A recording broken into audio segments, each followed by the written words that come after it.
everybody. How many people here know about what's going on in the Philippines? Okay, all right, very good. Well, I'm just going to give you a little slice of what's going on because there's just a whole lot of stuff and we would be here for hours. But I just want to be able to share with you a little bit of a journey that I made. I've recently returned from a humanitarian and peace mission to the Philippines where I met the Lumad people. And the Lumad people are the indigenous in Mindanao. And they, like you here gathered today, have been engaged in decades and decades of struggle to protect the sacred land, the sacred sites of their people. So the land of the Lumad people is very rich in minerals and also the sites where the precious rainforests are.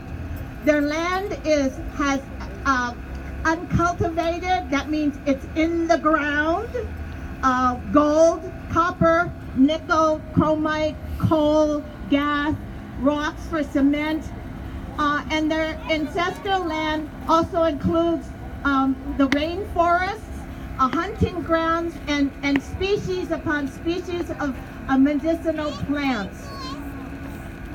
Because of the richness of the land, it's been estimated that it's over $9 billion at least in terms of profits for the corporations and the wealthy.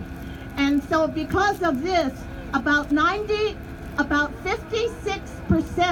of the Philippine military has been deployed to the Mindanao area. This deployment has been recently bolstered by the visit of Trump to the Philippines. Trump has promised and already delivered increased fundings, boats, and promises of more military bases to be built. And this financial security and also Trump's blueprint strategy for the war on terror, the war on drugs, the war on the people has bolstered the Duterte regime. And what has happened now is that activists like you, like me here, under military martial law in the Philippines right now would be considered terrorists. Okay, this is what our tax dollars has created that environment in the Philippines. So for the Lumad people, the indigenous people, and the Filipino activists, on a daily basis, we are getting emails and messages of people being arrested on trumped-up charges.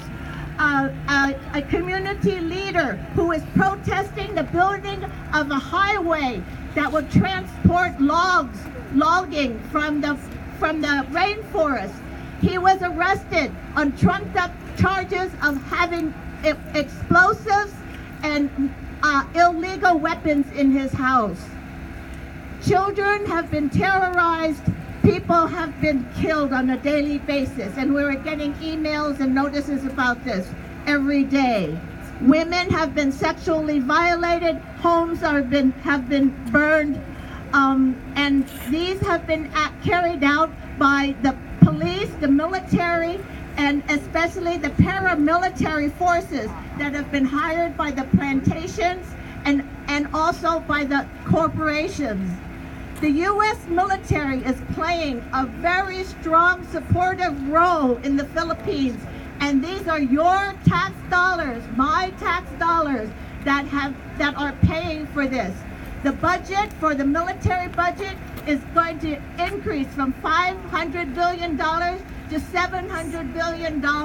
A lot of this is going to pivot towards Asia. But, everybody, where there's oppression, the Lumad people have been resisting. But they've been resisting with what they have. And as traditional native people, indigenous people, they have resisted with machetes and spears and whatever weapons that they can come across. So unfortunately, the Lumad people have been outmatched by the police and the paramilitary. As a result, over 450,000 Lumad and other victims of this war on terror have been forced to flee their land, and they are traveled long distances to evacuation centers where they are crowded. In a space like this would have over 100 people sitting there with their children and their food and their possessions. I visited 2 of these evacuation centers and documented their stories of human rights violations. I also met with activists and Lumad people who are now targets for arrest and have experienced themselves physical terror and invasion of their homes by the military and the police. But there is one group that I want you to know about, and that group is the children of the Lumad people. The adults have been unequipped to be able to understand the complicated nature of the laws and the rules and to engage in the legal struggle there. So they have created schools for their children so that they can learn about how to protect their land, the legal rights, to be able to read about the rules and regulations and contracts, to learn about their traditional ways of growing and planting and their cultural ways.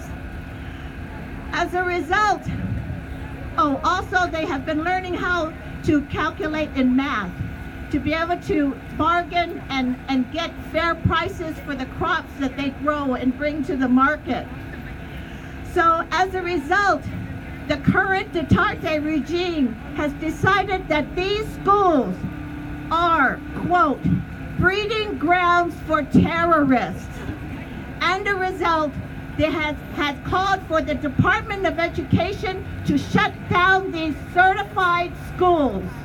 Also, these schools have been visited by the paramilitary. The schools have been burnt, and the children have to study with the paramilitary looking over them. These are spaces of violence that we must be a part of stopping.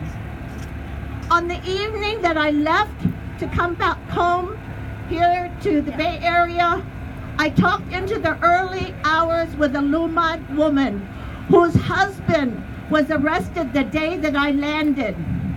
I asked her what she wanted to say to the people here in the United States. And this is what she said. And I'm going to kind of try to say it the way she said it. She said very softly and holding my hand, she said, I hope that the people in the United States will continue to find out what is happening in the Philippines.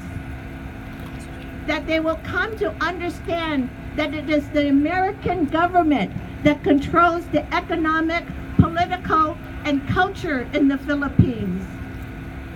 I hope that we can help each other stop these systems.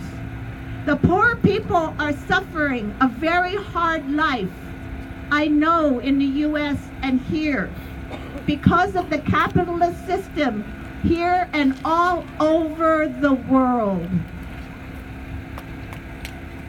So, yes, you might be wondering, well, what am I to do? Well, she and others have asked us to help expose the role that the U.S. government is playing in the Philippines. And she and others are calling on us to call for Senate hearings and investigate the military funding that is responsible for the killing of the Lumad, the taking of their land, the terrorizing of all activists, and also especially a focus on the Muslims in the Philippines, the Moro people. For me, this is an act of international solidarity that I think we can do. Can we do this? Whether it be here in Berkeley Standing Rock, with the Havasupai in the Grand Canyon, or Sapara people in the Amazon, we are going to unite together to be able to protect the sacred, to protect the traditional ways, to protect and honor the ability to live in balance with Mother Earth. So I hope that you will help us. The timeline is for April, the Senate hearings in April. If you think that you want to be involved, to be able to sign letters, do whatever we can, maybe come back here, have some kind of an activity, because the Lumad people and the Indigenous and the people, the activists from the Philippines will be coming here in April. So would you be here to welcome them? Yeah. So finally, I just want to say, together, let's stop the killings. Together, let's protect the sacred. And together, let's support the Lumad people. Thank you.